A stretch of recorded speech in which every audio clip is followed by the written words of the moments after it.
Hello and welcome to the program. Now, the 2019 general elections are now almost concluded with just the collation and supplementary elections, of course, in Rivers State left. There have been different reactions to the conduct of the polls, with the latest coming from the National Human Rights Commission. The report, according to the National Human Rights Commission, is that at least 174 people were killed in pockets of violence across the country. Let's take a listen now to the executive chairman of the commission give details of the level of violence we saw now in the 2019 general elections. Findings sourced from our database indicates that destruction of properties ranks highest with about 37% of the total computed during both elections, followed by injuries, which accounted for 25%. Political related deaths accounted for 19%. Politically motivated killings accounted for 13%. And extrajudicial killings accounted for 6%. The report database shows that security forces were victims in 10% of the cases, while they were allegedly perpetrators in 90% of the cases involving them. From our database, we are recording 174. This is too much. Not to talk of, we cannot quantify the cost of the properties that have been lost due to election.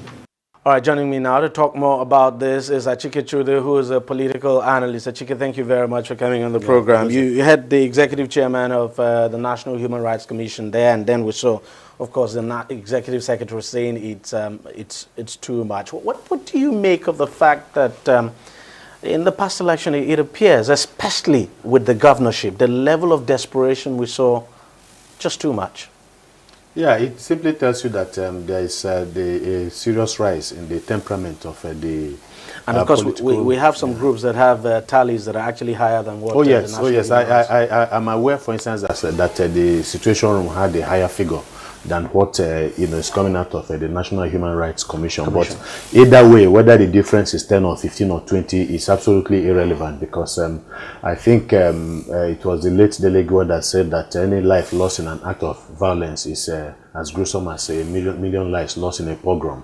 So the life is sacred, and so there's no way we cannot not condemn exactly in its entirety. But why do you think we had so much violence?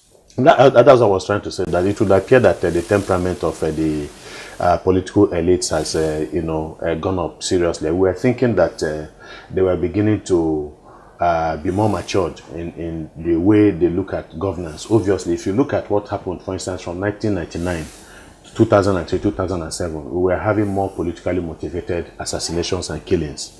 And over time, it appeared that that had gone down. And again, but what we saw in this very last election simply tells you, gives you an idea of the whole picture, that they have grown in their perfidy. They have grown, perhaps, looking at perhaps the culture of impunity, that they can actually do this kind of thing and get away with it. And it was not just one isolated incident. It was, as if there was a meeting, a convergence of minds among the political class, because it happened in virtually every part of this country, north and south, And so, again, it goes a very long way in determining the nature and character today of the Nigerian security forces and the weakness of the Nigerian state and institutions of state. These are actually the things that have made these things possible. The fact that they know they can do it and get away with it. Of course, and the National Human Rights Commission did talk about the military also taking part in the violence as well. Yeah, that's the worrisome aspect of it. And unfortunately, in the past few years, the security forces. Yeah, security forces. But we have seen even beyond the police, because usually, of course, that the police has the key duty of securing, the national elections, and that the army can only come in when they are invited, by the, Electoral Commission, by the INEC and all of that. But we have seen over a period of time more involvement of military personnel in the conduct, and other paramilitary forces in the conduct of elections in this country. Let's look at something I just want you to react to now. You look at the presidential election, the pattern of violence we saw. The two major candidates from the north of the country, but we didn't see much of violence in the north of the country. The bulk of the violence we witnessed during the presidential election was in the south. Well, Yeah. how do you explain No, that? it's sociological, it's socio-cultural. I mean, it also tells you something about, again, the nature and character of the average, Southerner when it comes to the issue of political power, and then the elites also and their attitude towards the elite. I think that there is a more, responsive and respective, maybe as a result of the culture, cultural dynamics in the north, where people, the ordinary people tend to be more... during elections, Yeah. the fear had always been that, the north, because of you look at the history of especially recent elections. I mean, the violence we had in 2011, the violence we had in 2007. People had been concerned that that there might be eruptions in the north, but this time, Yeah, it was pretty quiet. In the north.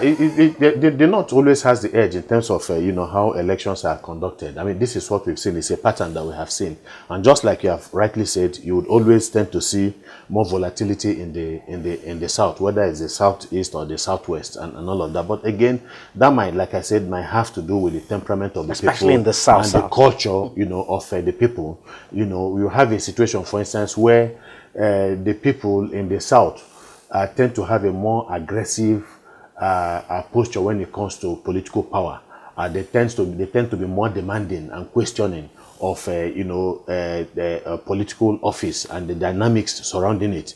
While in the north, I think the culture of the north and so on is more acceptable of political and traditional leadership, and so the tendency to question them is not exactly as high as it is in the south. When you look at it, you will see that there are cultural reasons why the north continues to lead the pace in terms of non-violent elections, in the country. And in a way, I think it's a good thing, but that is not to say that people should not ask questions. But Now, the reality is that, lastly, is that if you say, for instance, that in the south we have more educated people, then that must account for something. That must account Exactly. for a more positive attitude towards the conduct of elections, even in the south. But we don't see that.